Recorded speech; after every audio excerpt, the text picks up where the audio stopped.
Hello, and welcome to The Low Post, a weekly sports talk show presented by the Sunday News staff and found on LancasterOnline.com. I'm Eric Stark, and I'm here with Mike Gross of the Sunday News, one of our sports writers.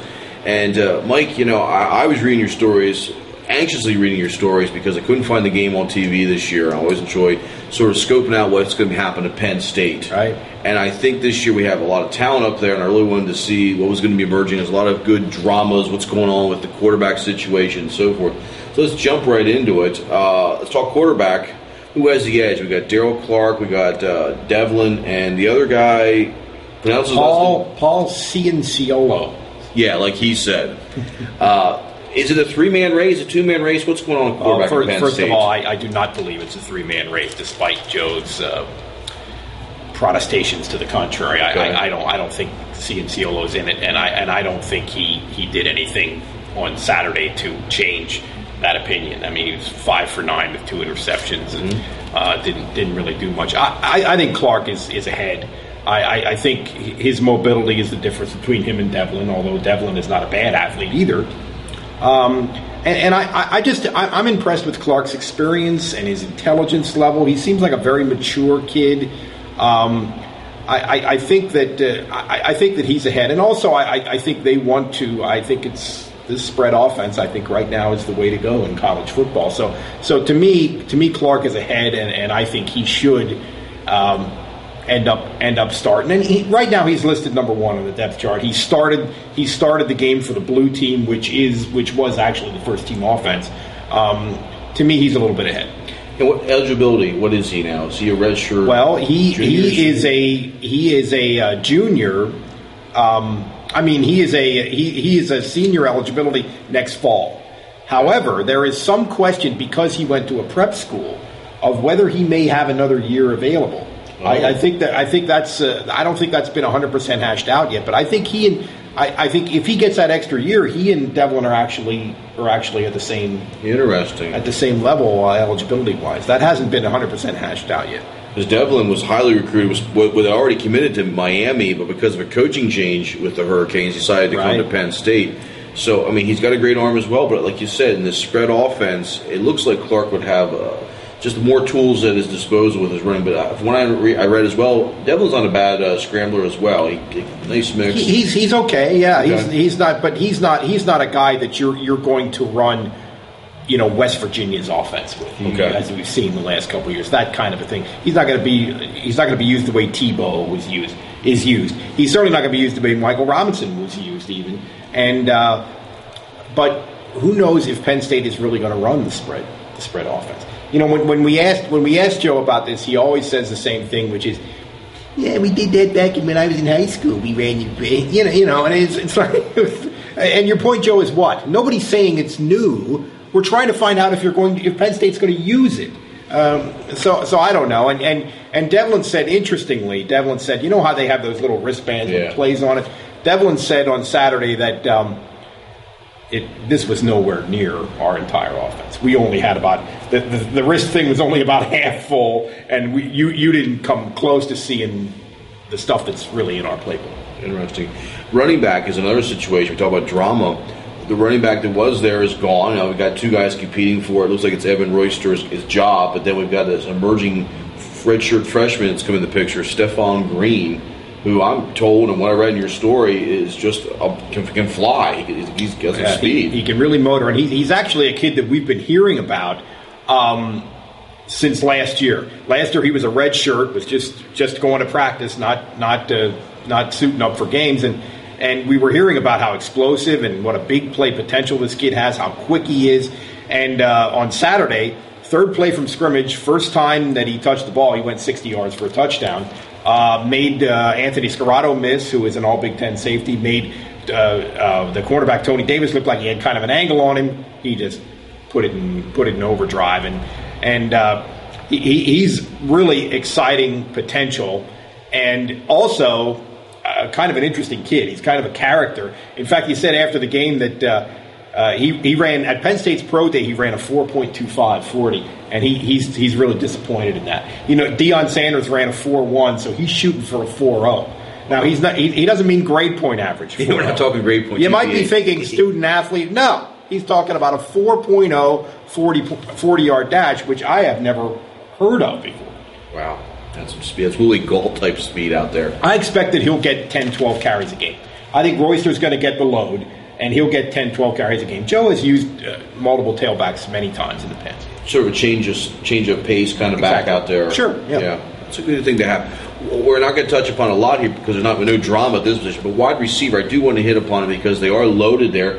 Who looked good? Who stood out for you at wide receiver? Well, one of the things that happens every blue-white game is that guys that are veteran guys that are established and you know they're going to start, Joe will kind of give them the day off. And that's kind of what he did. Although Derek Williams had a touchdown reception, it was a pretty nice play. That's kind of what he did with their three now senior wideouts who are going into their fourth season, Williams and Deion Butler and Jordan Norwood. Those three guys really almost got the day off. And Graham Zug, kid from Manheim Central, sure. walk-on, had a touchdown catch and actually started the game for the white team. And he's getting more and more traction as time goes by. May get to play in the 09 season after this great core group of wide receivers is graduating.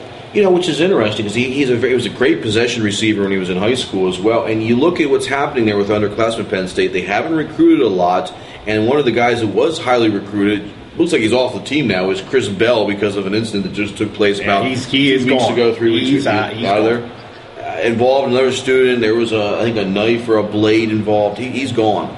So Graham Zug might get some opportunities there, and I think he's stepping up every time he gets a chance on that field. He does something. Well, he's one of those kids who you throw it to him, he's going to catch it. Yeah. He's a real intelligent kid, and he's got good size for a wide receiver too. Does not have the speed that you want to have in a major college wide receiver, but he's certainly hung in there as a walk-on, which is a big sacrifice, and when he could probably be going to a 1AA school somewhere and really be a major factor.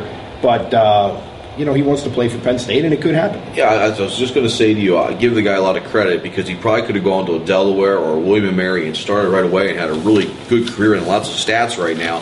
But I really hope he gets rewarded next year and gets some time. He's really worked hard at this. Could happen. We need to talk tight end as well. There was a tight end that I read in your story that is emerging this year that you didn't know about before, and he might ease the possible loss of Anthony Quarles. Andrew Quarles, and Quarles is a kid who's very, very talented.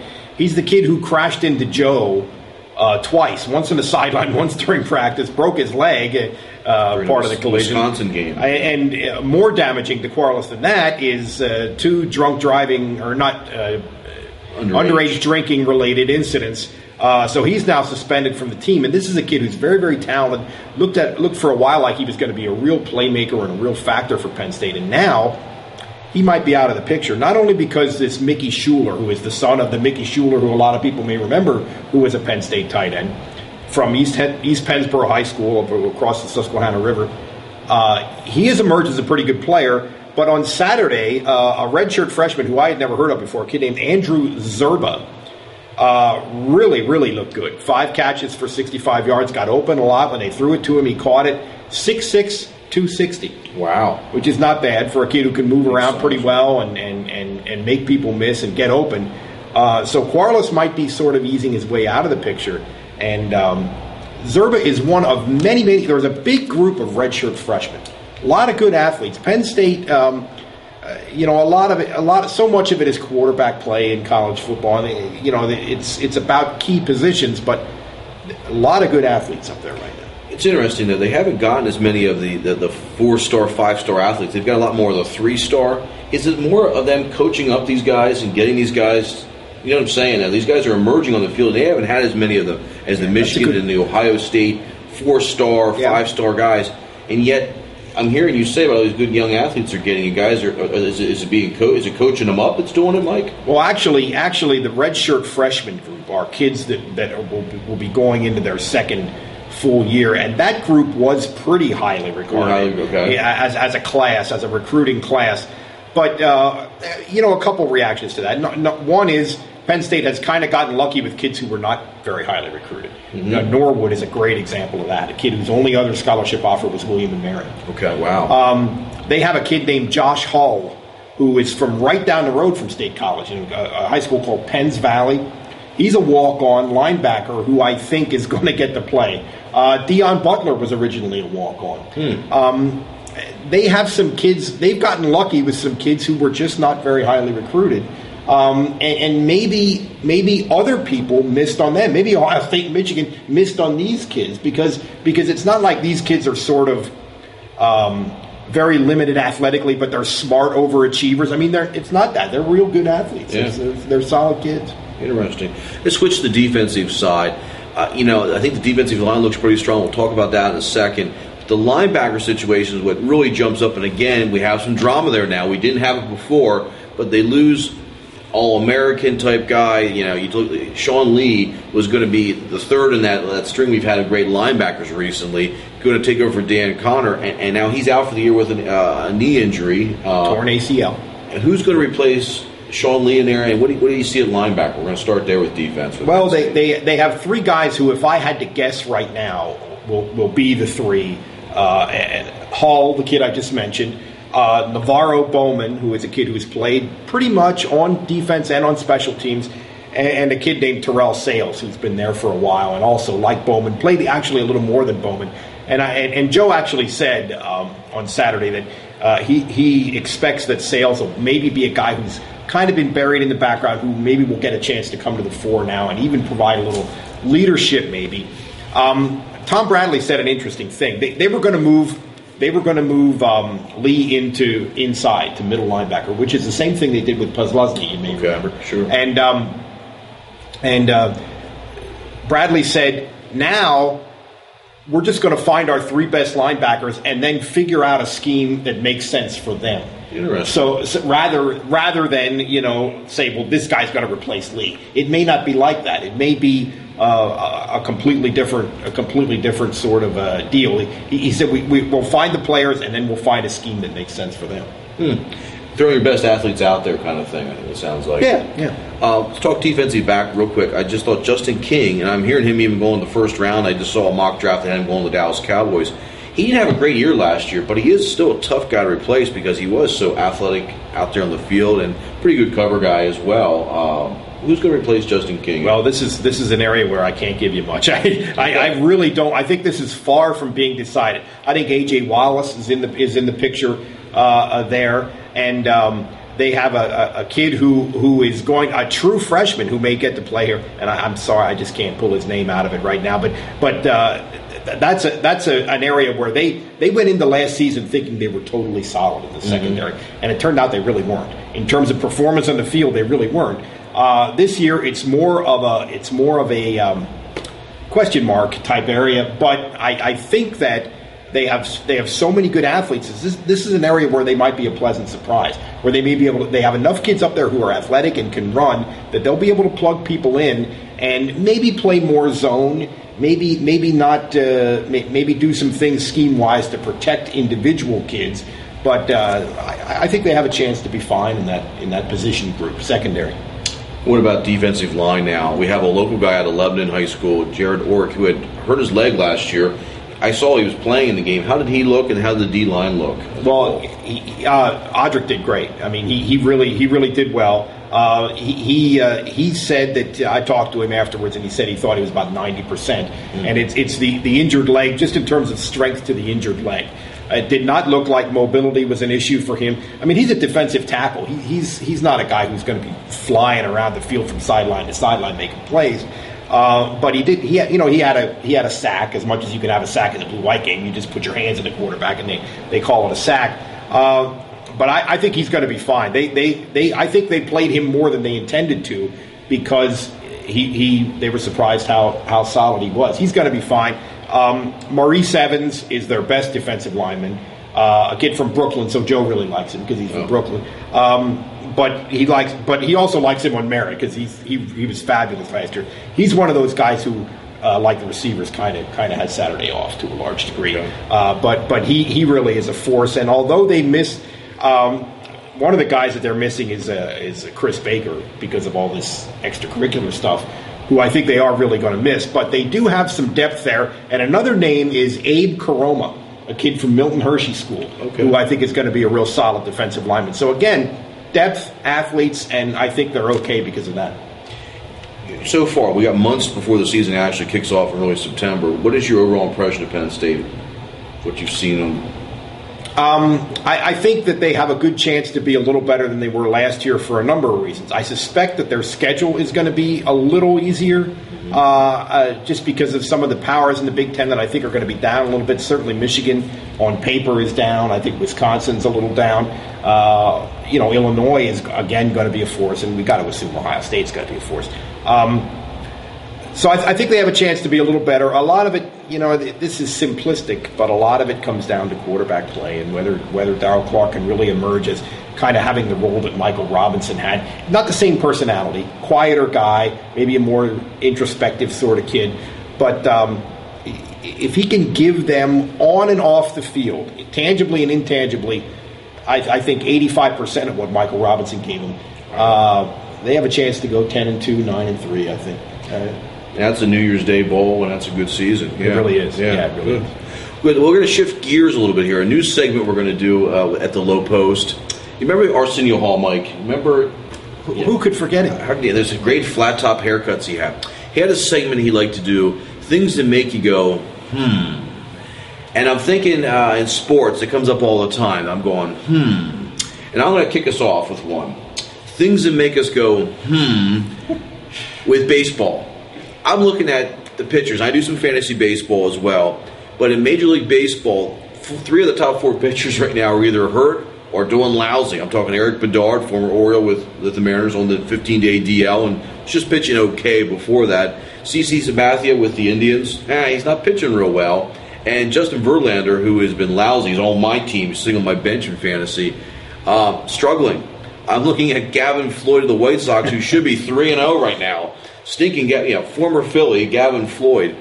He would be 3-0, but Bobby Jinks blew a save the other day against the Orioles, or he'd be 3-0 right now. And he has a whip of .088, and his ERA is 1.40. Outstanding. And I'm thinking for the Phillies, who's their best pitcher right now? Things that make you go, probably Adam Eaton. Well, I think it's still Cole Hamels, but Adam Eaton has been very good. You're right. Well, the outing the other day on Friday, Hamels gave up 4 runs. Eaton only gave up 2. It's close, but still. All right. If you were looking at the beginning of the season, who are the best 2 pitchers of the Phillies right now, I don't think you'd be saying Cole Hamels and Adam Eaton. You would not. You are correct, sir. Really what's going on right now.